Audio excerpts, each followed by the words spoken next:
स्वागत है आपका। जीवेश जोशी जी, वक्तव्य प्रस्तुत कीजिए। हरि ओम। स्वस्ति श्रीमन्महागणाधिपतये नमः। ओम अस्मद्गुरुभ्यो नमः। अस्मत्परमगुरुभ्यो नमः। अस्मत्सर्वगुरुभ्यो नमः। श्री राधा कृष्णाभ्यां नमः। श्रीमते रामानुजाय नमः। लंबोदरं परमसुन्दरमेकदन्तम् पीताम्बरं त्रिनयनं परमं पवित्रम् उद्यद्दिवाकर निभोज्ज्वलकान्तिकान्तं विघ्नेश्वरं सकल विघ्नहरं नमामि।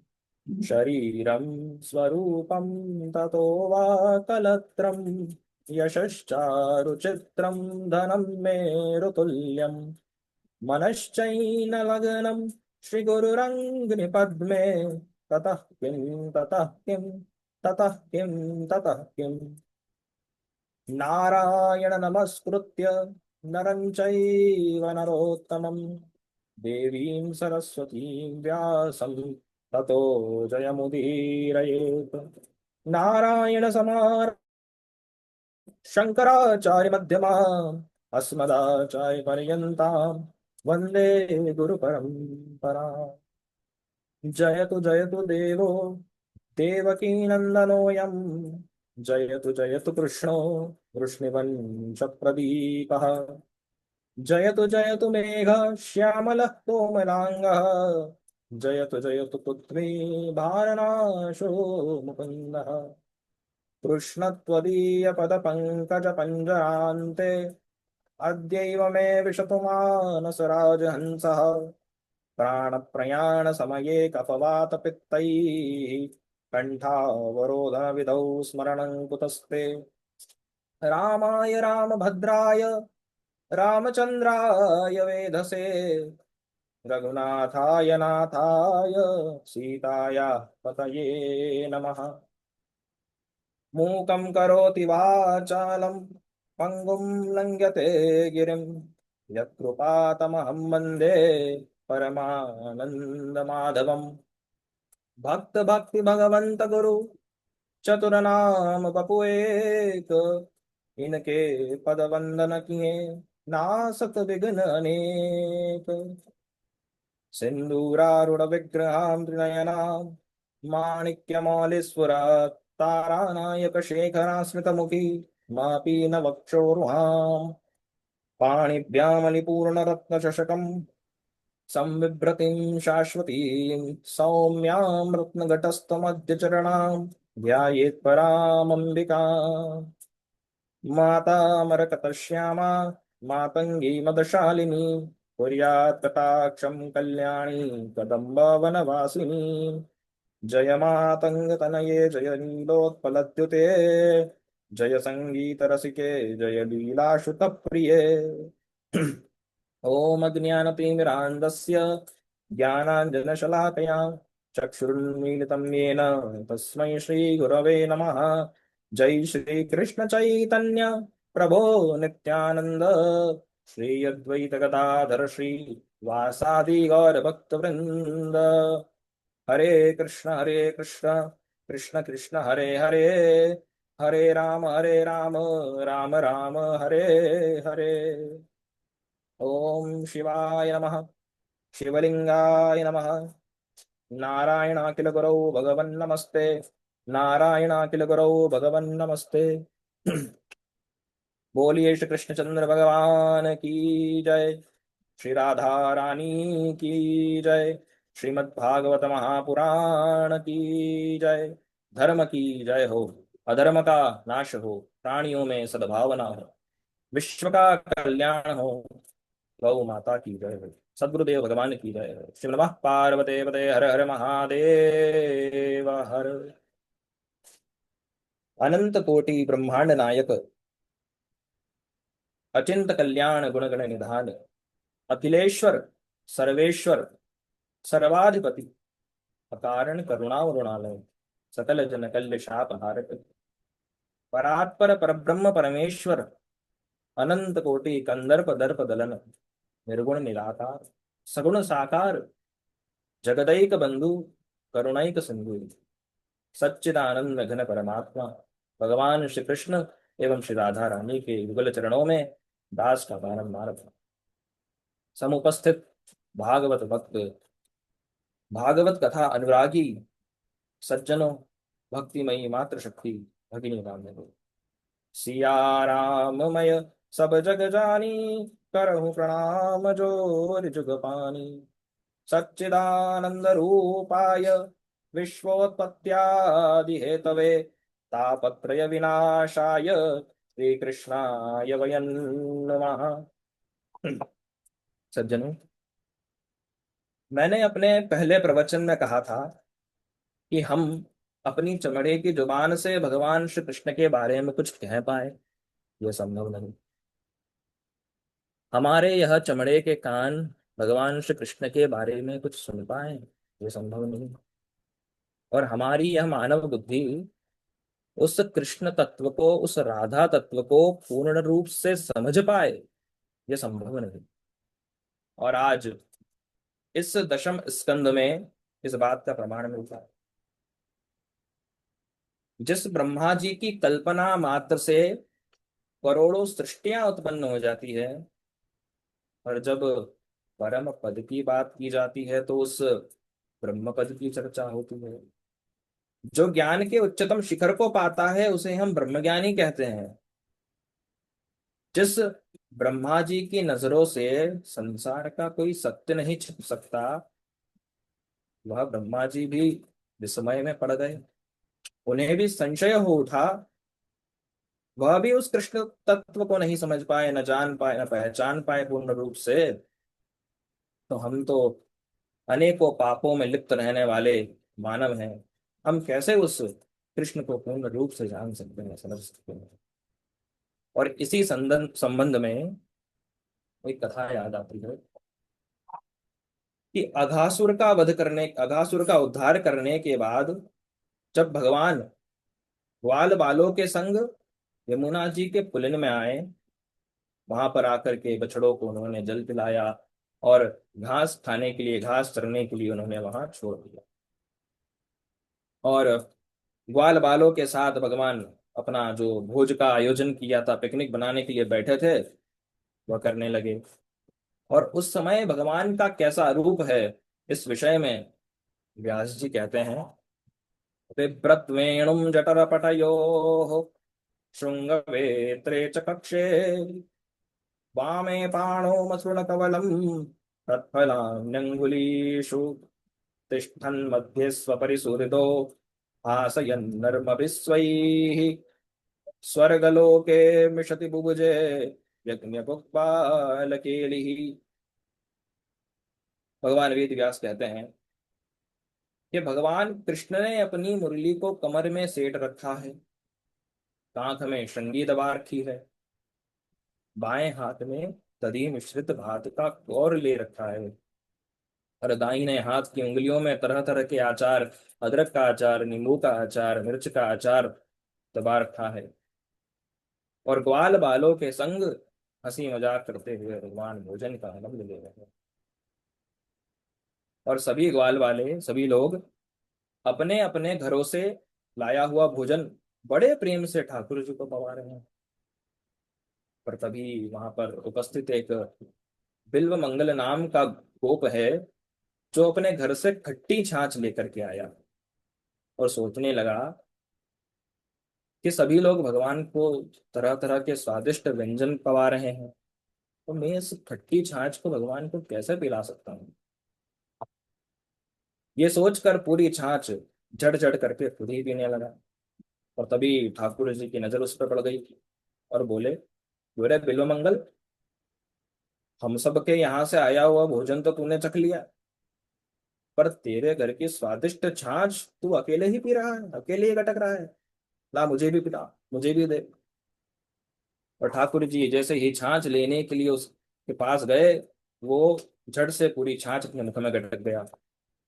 पर हमारे ठाकुर जी तो ठाकुर जी है, जोर का गुलचा उसके गालों पर दिया, जिससे कि उसकी मुख की सारी छाछ बाहर आ गई। पर भगवान उसकी झूठी छाछ को पी गए, झूठी छाछ को चाटने लगे। और ये दृश्य जो है, ब्रह्मा जी आकाश में खड़े खड़े देख रहे हैं। ब्रह्मा जी बोले, अरे अरे अरे, ये कैसा परमात्मा है, इसको शुचि अशुचि का ज्ञान नहीं, वो भगवान कैसे हो सकता है। अरे मंदिर में जिसकी मूर्ति के दर्शन हेतु स्नान और आचमन से शुद्ध होना पड़ता है, वो स्वयं ऐसे अपवित्र अशुद्ध काम कर रहा है। यह कैसे हो सकता है? क्या ये सच में वही परमात्मा है, वही ईश्वर है, जिसके एक झलक मात्र के लिए ऋषि मुनि हजारों वर्षों तक तपस्या करते हैं? ये कैसे हो सकते हैं? हमें इनकी परीक्षा लेनी पड़ेगी। तो बछड़े जब घास चरते चरते थोड़ा आगे गए, तो ब्रह्मा जी ने उन्हें अपनी माया से दृश्य कर दिया। जब ग्वाल बालों की नजर पड़ी कि कहीं बछड़े दिखाई नहीं दे रहे, उन्होंने ठाकुर जी से कहा कि कन्हैया, बछड़े कहीं दिखाई नहीं दे रहे। ठाकुर जी बोले कि इसमें घबराने की क्या बात है, तुम आराम से भोजन करो, हम अभी बछड़ों को लेकर आते हैं। ठाकुर जी उधर बछड़ों को ढूंढने के लिए गए, हाथ में दधि मिश्रित आ, भात का कौर लिए हुए, सब खाते खाते ठाकुर जी ढूंढ रहे हैं, पर कहीं भी उन्हें बछड़े दिखाई नहीं दे रहे। तो ठाकुर जी वापस आए, इतने में ब्रह्मा जी ने ग्वाल वालों को भी अदृश्य कर दिया, वहां से गायब कर दिया। ठाकुर जी आए और आकर के देखा कि वहां पर ग्वाल बाले भी नहीं है। ग्वाल बालों को न दिखे तो भगवान ने ध्यान लगा करके देखा, तो समझे अच्छा, ये बछड़े और ग्वाल बालों की जो किडनैपिंग है, ये हमारे ब्रह्मा जी ने की थी। अब ब्रह्मा जी मायापति के साथ में माया का खेल खेल रहे हैं। यावद्वत्सपवत्सकाल्पकपयुर् यावत्कराङ्ग्र्यादिकम् यावद्विष्टविषाणवेणुदलशेत् यावद्विभूषाम्बरम् यावच्छीलगुणाभिधाकृतिवयो यावद्विहारादिकम् सर्वं विष्णुमयं गिरोङ्गवदजः सर्वस्वरूपौ बभौ। जितने भी ग्वाल वाले थे, भगवान ने स्वयं को उतने रूपों में प्रकट कर दिया। जैसा जिसका रंग था, जैसा जिसका रूप था, जैसा जिसका आकार था, वैसे रूप भगवान ने ले लिया। जैसे वस्त्र उन ग्वाल बालों ने पहने थे, भगवान ने वैसे वस्त्र धारण कर लिए, वैसे आभूषण धारण कर लिए। भगवान के लिए कुछ भी असंभव नहीं है। भगवान अपने आप को अनेक रूपों में प्रकट कर लिए, और ग्वाल बालों के स्वरूप में भगवान उनके घर में जाकर रहने लगे। प्रतिदिन ग्वाल बालों की माताएं उन्हें स्नान कराती, उन्हें चंदन लगाती, उनका श्रृंगार करती, और बछड़ों को चराने के लिए भेजती। ऐसे करते करते एक वर्ष बीतने को आया। केवल 4-5 दिन ही बचे। एक दिन बलराम जी ने ठाकुर जी से कहा, कन्हैया, ये तेरे होते हुए इन ग्वाल बालों को तेरे होते हुए इन ग्वालों को अपने पुत्रों पर तुमसे ज्यादा प्रेम कैसे आ रहा है? और पहले जब मैं देखता था तो मुझे ग्वाल बालों के रूप में संतों के दर्शन होते थे, महात्माओं के दर्शन होते थे, किंतु अब तो हर जगह कन्हैया तुम दिखाई दे रहे हो। नहीं ते सुरेशा ऋषयो न चैते त्वमेव भासीषभिदाश्रयोऽपि सर्वं पृथक्त्वं निगमात् कथं वदे युक्तेन वृत्तं प्रगुणा बलो वै। भगवान ने कहा, दाऊ दादा, ये सब ब्रह्मा जी के कारण है, सब ब्रह्मा जी का कारनामा है। साल भर हो गया ब्रह्मा जी अब तक आए नहीं। अगर अब भी ना आए ब्रह्मा जी, तो इन ग्वाल वालों की तो उम्र ही बीत जाएगी। अब एक समय ब्रह्मा जी जब कहीं ब्रह्मलोक से बाहर गए हुए थे, तो हमारे ठाकुर जी ब्रह्मा जी का रूप धारण करके वहां पहुंच गए, और द्वारपालों से कहा, मैं अंदर विश्राम करने जा रहा हूँ। आजकल कई लोग नकली ब्रह्मा बनकर घूम रहे हैं, यदि ऐसा कोई दिखाई दे तो उसे अंदर न आने देना। प्रभु अंदर चले गए, और जब असली ब्रह्मा जी वहां आए तो द्वारपालों ने उन्हें रोक दिया कि ए बहरूपिये, कहाँ अंदर जा रहे हो? ब्रह्मा जी बोली, ये क्या धृष्टता है, मैं तुम्हारा स्वामी हूँ। द्वारपाल बोले, हमारे स्वामी तो अंदर विश्राम कर रहे हैं, तुम भागो यहाँ से। ब्रह्मा जी की एक ना सुनी है, ब्रह्मा जी को वहां से भगा दिया।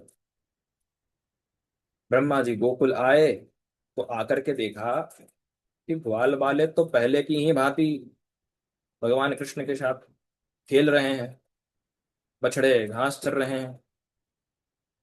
तो ब्रह्मा जी तुरंत वहां गए जहां पर उन्होंने बछड़ों और ग्वाल बालों को छुपाया था। वहां पहुंचे तो देखा कि वहां भी ग्वाल बाले सोए हुए हैं, बछड़े वहां पर भी हैं। ब्रह्मा जी बड़े आश्चर्य में पड़ गए और ध्यान में देखने का प्रयास करने लगे। तो ब्रह्मा जी को हर जगह केवल श्री कृष्ण ही दिखाई देने लगे। ब्रह्मा जी क्षमा याचना करने लगे कि प्रभु, मैं आपको साधारण बालक समझने की भूल कर बैठा, मुझे क्षमा करें। और भगवान की स्तुति करने लगे। नौमीड्यते प्रवपुषे तडिदम्बराय गुञ्जावतंस परिपिच्छल सन्मुखाय वनियस्रजे कवल वेत्र विषाण वेणु लक्ष्मश्रिये मृदुपदे पशुपाङ्गजाय तत्तेऽनुकम्पां सुसमीक्षमाणो भुञ्जान एवात्मकृतं विपाकं कृत्वाग्वपुभिर्विद्तन्नमस्ते जीवेतयो मुक्तिपदे सदाय भाग। प्रभु, जैसे माता के गर्भ में बच्चा अपने हाथ पैर पीटता है परंतु माता उससे अपराध नहीं समझती, ऐसे ही संपूर्ण ब्रह्मांड आपके उदर में स्थित है और मैं आपका पुत्र हूँ। भगवान मुझे क्षमा करें, मुझे पर कृपा करें। अहो भाग्यम, अहो भाग्यम, नंद गोप व्रजौकसाम यन्मित्रम परमानंदम पूर्णम ब्रह्म सनातनम।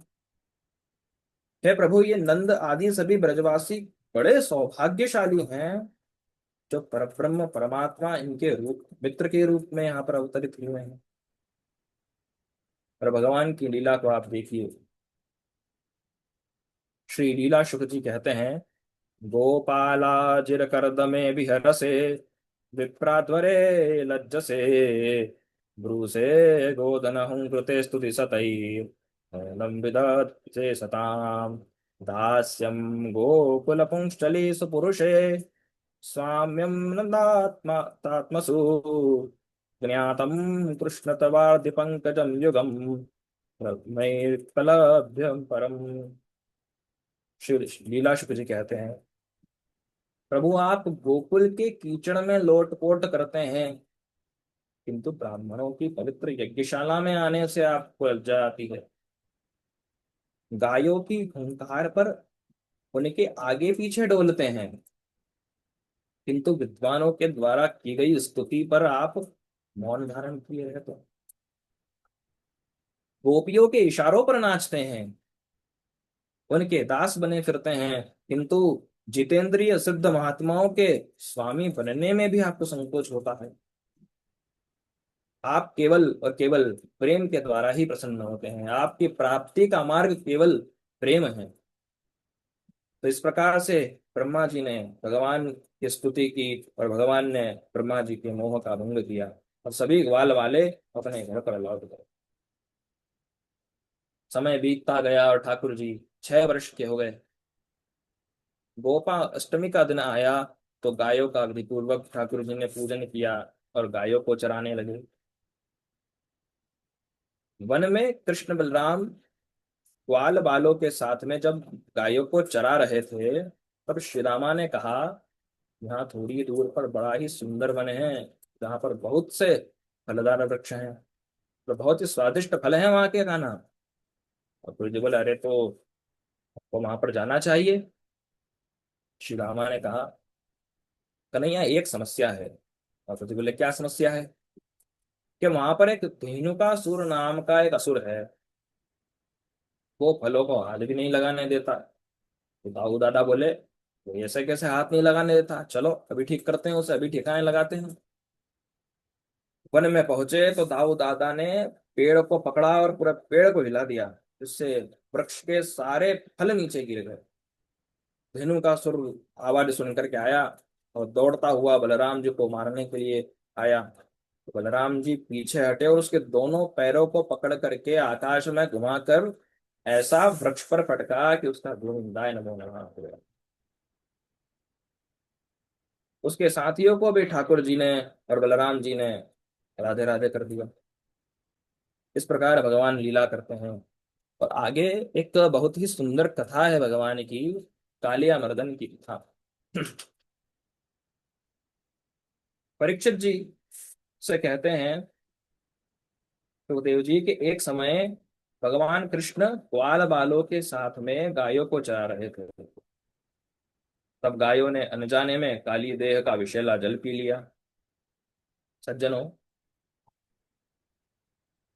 कालिया नाग का विष इतना विषैला था कि उस जल की एक बूंद भी अगर जिह्वा पर लग जाए तो प्राणांत हो जाए। तो ऐसे विषैले जल को गौ माता ने पी लिया, गायों के प्राण चले गए। किंतु भगवान की कृपा से, भगवान की अमृतमयी दृष्टि से वे गाय पुनर्जीवित हो गई। अब भगवान ने सोचा कि इस कालिया नाग का कुछ इलाज करना पड़ेगा पक्का। तो ठाकुर जी जब ग्वाल वालों के संग गेंद से खेल रहे थे, और जैसे ही भगवान के हाथों में गेंद आई तो उन्होंने गेंद को ऐसे फेंका कि गेंद सीधी जाकर के काली देह में गिर पड़ी। अब वो गेंद थी श्रीदामा की। श्रीदामा जोर जोर से रोने लगा, कन्हैया मुझे मेरी गेंद ला करके दे, तूने फेंकी है तो तू ही ला करके देगा। ठाकुर जी बोले कि अरे हाँ ठीक है, तू घर चल, एक क्या ऐसी 10 गेंदें हम तुम्हें दे देंगे, चिंता क्यों करता है। श्रीदामा बोले नहीं नहीं, मुझे तो वही गेंद चाहिए।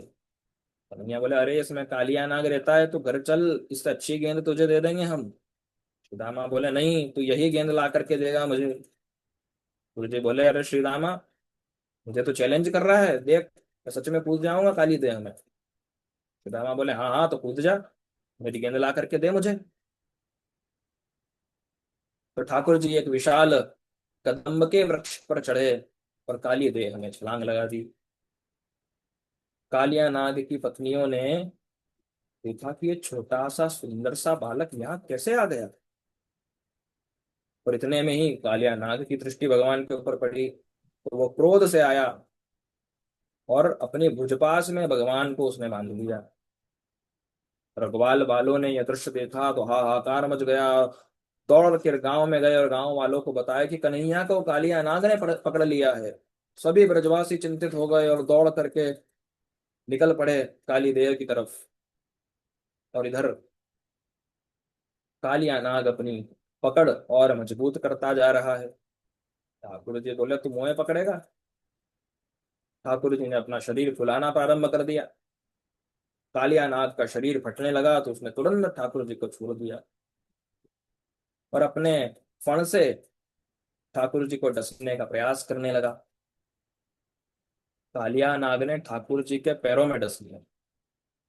ठाकुर जी पूरा मन बना करके आए थे कि आज इसे छोड़ेंगे नहीं। हम, ठाकुर जी कह रहे हैं कि हम पूरा मन बना लिए थे कि तुझसे पूरा ब्रजमंडल परेशान है, आज तो तेरा राम नाम सत्य कर ही देते। लेकिन कालिया नाग ने जैसे ही फण मारा तो ठाकुर जी थोड़ा पीछे हटे और वह फण ठाकुर जी के चरणों पर लग गया। तो ठाकुर जी ने के हृदय में आया कि कालिया नाग, मैं तुझे मारने आया था, पर अब तूने मुझे प्रणाम कर लिया है, अब तू शरणागत हो गया है, अब मैं तेरा वध नहीं कर पाऊंगा। इतने में सब ब्रजवासी यमुना जी के कुलीन में आ गए और नंद बाबा और यशोदा मैया तो कूदने ही वाले थे। इतने में बलराम जी ने दोनों को रोक लिया। कालिया ने फिर से फण मारा तो ठाकुर जी पीछे हट करके उछल के उसके फण पर चढ़ गए और फण पे चढ़ करके ठाकुर जी नृत्य करने लगे। यह अद्भुत दृश्य सभी ब्रजवासी देख रहे हैं। कालिया नाग के 101 फण हैं और एक एक फण को ठाकुर जी अपने चरणों से दबाने लगे, कुचलने लगे। वह जिस फण को नहीं दबाता, ठाकुर जी अपने चरण से उसे दबा देते, उसे कुचल देते। इस प्रकार उसके फण जो है क्षत विक्षत हो गए और वह खून की उल्टियां करने लगा। तभी उसकी पत्नियां भगवान की स्तुति करने लगी कि भगवान इसे क्षमा कर दीजिए, प्रभु आपका अवतार ऐसे ही दुष्टों को दंडित करने के लिए होता है, किंतु भगवान हम आपसे हाथ जोड़कर विनती करते हैं, इसे क्षमा कर दीजिए, इसको प्राण दान दे दीजिए। कालिया नाग भी भगवान से क्षमा याचना करने लगा। वयम खला सहोत्पत्त्या तामसा दीर्घमन्यवाः स्वभावो दुस्त्यजो नाथ लोकानां यत् सद्गृहः। कि प्रभु हम तो जन्म से ही दुष्ट हैं। प्राणी के लिए सबसे कठिन अपना स्वभाव त्यागना होता है। और पूरी सृष्टि जो है ये आप ही ने बनाई है, इसमें रहने वाले सभी जीवों को आपने बनाया है, मुझे भी आप ही ने बनाया है, मेरे स्वभाव को भी आप ही ने बनाया है। प्रभु मैं आपकी शरण में हूँ, मुझे क्षमा करें और मेरे लिए आगे क्या आज्ञा है, आदेश करें भगवान। भगवान ने कहा, तुम काली देह को छोड़ करके पुनः रमण द्वीप में जाकर के निवास करो। कालिया नाग ने कहा, प्रभु रमण द्वीप में तो आपके सेवक गरुड़ जी आते हैं, वो मुझे मार डालेंगे। भगवान ने कहा, अब तुम्हारे मस्तक पर हमारे चरण चिन्ह हैं, तुम आज से वैष्णव कहलाओगे। वे तुम्हें कुछ क्षति नहीं पहुंचाएंगे, अपितु वे तुम्हारा सम्मान करेंगे, क्योंकि तुम वैष्णव हो चुके हो। इस प्रकार से भगवान ने कालिया नाग का उद्धार किया और कालिया नाग अपने परिवार के साथ रमणक द्वीप की ओर चल पड़ा। राजा परीक्षित जी पूछते हैं कि गुरुदेव, कालिया नाग रमणक द्वीप में रहता था तो वहां रमणक रमणक द्वीप को छोड़ करके कालिया देव में क्यों आ गया? और ऐसा क्या किया उसने कि गरुड़ जी उसके प्राणों के शत्रु हो गए? तो सुखदेव जी कहते हैं, परीक्षित जी, जब गरुड़ जी अनेकों नागों का संहार कर रहे थे तो सभी सर्प ब्रह्मा जी की शरण में गए। ब्रह्मा जी से प्रार्थना करने लगे कि हमारी रक्षा करिए। तो ब्रह्मा जी ने एक नियम बनाया। क्या नियम? कि सभी सर्प प्रत्येक अमावस्या को अपने परिवार से बारी बारी गरुड़ जी को एक एक सर्प की बलि दे दो।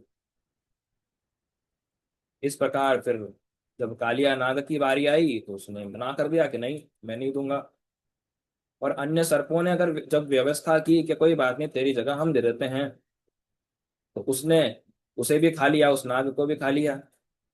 अब ये बात जब गरुड़ जी को पता चली तो गरुड़ जी कालिया नाग पर आक्रमण करने के लिए वहां से निकल पड़े। अब कालिया नाग रमणक द्वीप से भाग निकला और उसे ज्ञात हुआ कि गरुड़ जी काली देह में नहीं आएंगे, मैं वहां जाकर के छिप सकता हूँ। तो काली देह में आकर के कालिया नाग छिप कर रहने लगा। तो मन में प्रश्न आता है कि गरुड़ जी काली देह में क्यों नहीं आते? तो कहते हैं कि काली देह के निकट सौभरी ऋषि का उत्तम आश्रम है। गरुड़ जी पहले वहां पर जाते थे काली देह में, पर जब काली देह में जाते तो वहां की अनेकों मछलियों को वहां पर जाकर वो खा जाते। तो मछलियां इससे परेशान होकर के सौभरी ऋषि की शरण में गई और उनसे प्रार्थना करने लगी कि हे ऋषिवर, हमारी रक्षा करिए। तब सौभरी ऋषि ने गरुड़ जी को श्राप दिया कि आप यहाँ से चले जाओ और कभी लौटकर यहाँ मत आना। यदि आप पुनः यहाँ आए तो उसी क्षण आपका प्राणांत हो जाएगा। इसी कारण से गरुड़ जी वहां नहीं आते। तो इस प्रकार से भगवान अनेकों लीलाएं करते हैं। सब ब्रजवासी रात्रि में वहीं वन में रुक गए।